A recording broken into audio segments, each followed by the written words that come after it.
Now let's practice the classical tools of learning for current events so that you too can predict the future and see the unintended consequences of policy that governments are rolling out across red states right now, and the popular publicly funded school choice movement where even the rich get $8,000 a year to educate their children.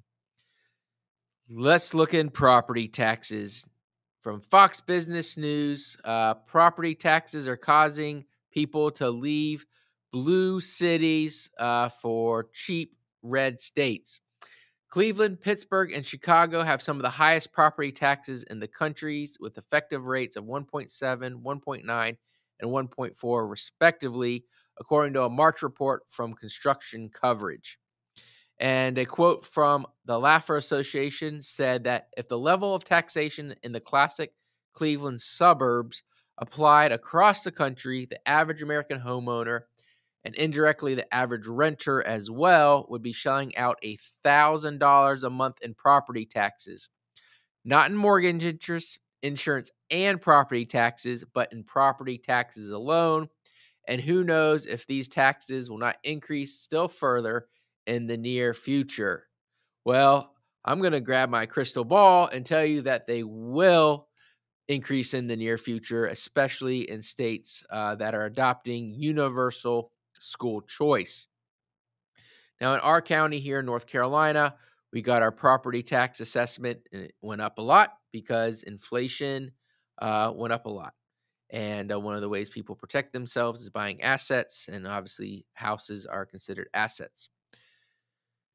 But our county said they didn't need more money right now, and so they actually lowered our effective property tax rate, and most of us are paying a very similar amount to what we were paying before our properties values went up. That's probably not the case where you are, but it is the case where we are, which is nice. But universal basic income, or school vouchers for everyone, as they like to call it, has added tens of thousands of individuals who are already privately educating their students to the public dole. And since this is currently happening in red states, and usually about half of your property taxes go to school bills, what we can predict in the future by using the classical tool of a relationship is if tens of thousands of more people are getting this universal basic income to pay for education that currently are not having the government pay for education, that the government must collect more money. And so the best way for them to do that is through property taxes, because as I've said before on the show, property doesn't move. You can go view it. And if you say, hey, pay me my property taxes or I'm going to confiscate your property, it's one, pretty easy to accomplish, and two, because your property is so much higher than the value of your taxes, people pay it at a significantly high rate. So governments love property taxes. I believe they're inherently immoral because you don't actually ever own your property. It's always just being rented from the government, and you pay a very high price up front, and then you have to pay the government rent on it the rest of your life. So to me, a better policy would be to let people keep their tax dollars instead of funneling it through the government and the inefficiency there. Because what we've seen with colleges is that when the government starts funding education, that the price goes up and the value goes down, and it's a bad news bears for everyone. So don't be surprised that those individuals who are moving out of these high tax areas for red states find some sticker shot down the road when red states inevitably have to raise property taxes to cover all these new government benefits that they're offering students and families. Hey everyone, if you're like me, you're probably tired of all the woke entertainment and trying to figure out what you and your family can watch together. But I want to tell you about an upcoming movie, Miracle in East Texas. It's being released October 29th. It is an encouraging, heartwarming movie about doing what's right, and your whole family can enjoy it. What's more, it's directed by Kevin Sorbo, who also stars in the film, along with his wife and the film's co-producer, Sam Sorbo. You might remember her from episode 19 of this podcast, Refining Rhetoric. And she's also directed and have had her kids in classical conversations. The movie Miracle in East Texas tells the profound true story of the biggest oil strike in the history of the world, right at the dawn of the Great Depression. The story follows two con men played by John Ratzenberger and Kevin Sorbo. They convince several investors that they need to invest in their worthless oil rigs. But guess what?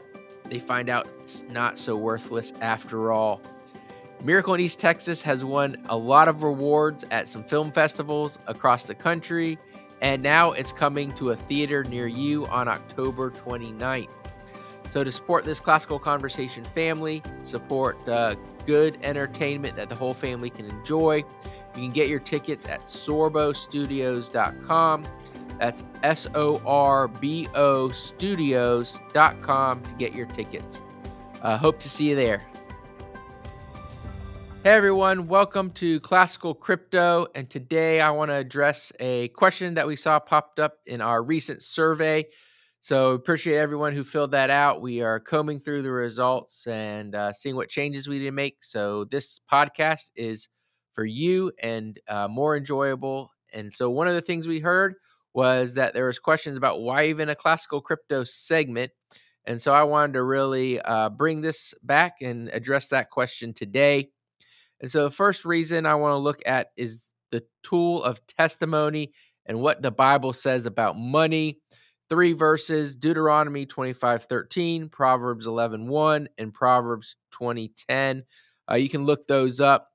But Proverbs 20:10 says, differing weights and unequal measures, both are detestable to the Lord. And those other verses just parrot that back in different ways. So what is that saying? Back in the day, if you wanted to buy a pound of cornmeal, the merchant would have his pound weight and he'd put it on the scale, put the cornmeal on the scale, see what it was equal, and you would pay them in, the king's coin in or gold or silver in that value. So merchants could make it a little more or a little less depending on how they wanted to cheat you or the system, or if you wanted to bring your own weights to double check theirs, you could try to cheat them too. And so that's a form of stealing. It's a form of lying. And the Bible is just very clear on that when we exchange our services for goods or our goods for services, which is what happens in a capitalist society, that there needs to be equaling weights and measures. Everyone needs to be upfront and honest.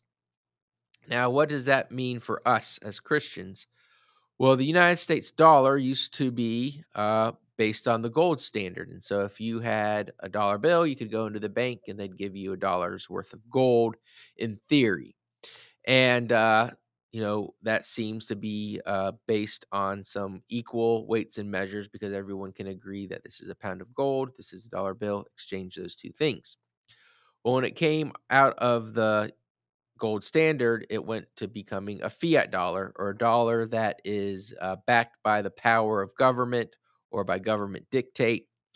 And many people would say that this is inherently immoral and is a form of unequal weights. So what do I mean by a form of unequal weights? Well, in 1971, $100 would buy you a certain amount of goods and services. Well, today you would need $756 to buy that same amount of goods and services. So over that period of time, your money has been inflated away. Of course, we've also seen significant income inequality as there's not a standard of money being out there to based on something else. And so the government can do policies, can print its money and distribute it to whoever they please. And then they have done that through through just printing money and distributing it to banks and then giving out as loans and different things. So imagine you're working hard in the field or at your job to make $100 in 1971, and you're able to, save some of that money. You buy some goods and services, save some of that money. Well, today in 2023, they estimate that you would need $756 to buy that same amount of goods and services. And so over the period of time, your work has been stolen from you through inflation. And the government is able to do monetary policy, typically controlled by politicians that have benefited the wealthy and the connected, and have not benefited those who do not have assets. And so throughout history, most of us haven't had an opportunity to really uh, affect monetary policy. As long as you individually were trying to exchange goods and services without cheating the other person, you were fine, even if the whole entire system that you're using was corrupt. And that that does not end up being good for the country. That's part of the reason why Rome's fallen. That's why great nations have tumbled, because of the devaluation of their currency. So Bitcoin is one of the first opportunities for anyone in the world to protect themselves from a unequal weights and measures monetary system. Now, in the United States, we've experienced some terrible inflation for us, around 13% over the last 2 years. But if you own a house, right, you've been doing fine, because housing prices have been going up unless you live in certain cities that have adopted very, let's say, loose policies around criminal acts. But that's an asset, but many people can't afford assets. So there's a whole thing about Gen Z not being able to buy houses because houses are so expensive now, and the interest rates are so high right now. Well, that's great if you already have wealth that you can protect it, but the average person does not have access to that. So you could buy gold or silver, but that's really hard to protect. You got to buy a safe, and then you've got to guard it, and it can be stolen fairly easily. So there's expenses tied with owning gold and silver. And then another way to protect your wealth is by owning a business or by owning stock in a business, but that too requires your time and attention. So it requires continual work and cultivation. So the point is that Bitcoin is an opportunity for us to protect our wealth, protect the work that we have, and operate in a system that is equal weights and measures, because the mathematical equation is out there. We can know how many Bitcoin are out there today, how many will be out there in the future, how many are going to be distributed, and we can make informed decisions. I don't know if the government's going to print $10 trillion tomorrow and give it to some foreign country that is planning on invading us. We don't know what the government's going to do because it's US dollars issued by fiat. What we do know is since 1971, they've basically stolen our work at a rate of 2 or 3% a year, which doesn't seem like much. So we kind of ignore it and accept it.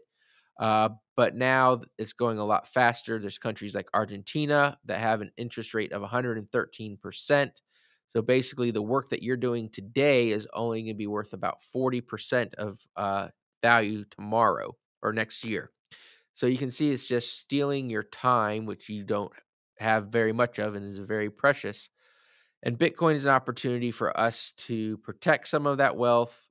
We do not want you to put, or, obviously not financial advice, but I would not recommend, because of the volatility, you use it to store money that you're going to need to use to pay off bills like rent or groceries, because right now Bitcoin could go up 20% tomorrow or go down 20% tomorrow. It reached a high of nearly 70,000 during the last bull run. Then it fell back down to nearly 13,000 in the bear market, and right now it's hovering around 29,000. With the Bitcoin having happening in early 2024, so we will probably see it go up again and then probably go back down again, because that's how it has performed in the past with Bitcoin having cycles. But the real point of all this is educate yourself on Bitcoin, educate yourself on monetary policy, because it does have an effect on your daily life. And as Christians, we should be trying to operate in the most moral monetary system that we can, because a government operating an immoral monetary system will not continue to be successful. And those who can get out of it or protect themselves will be set up better in the future.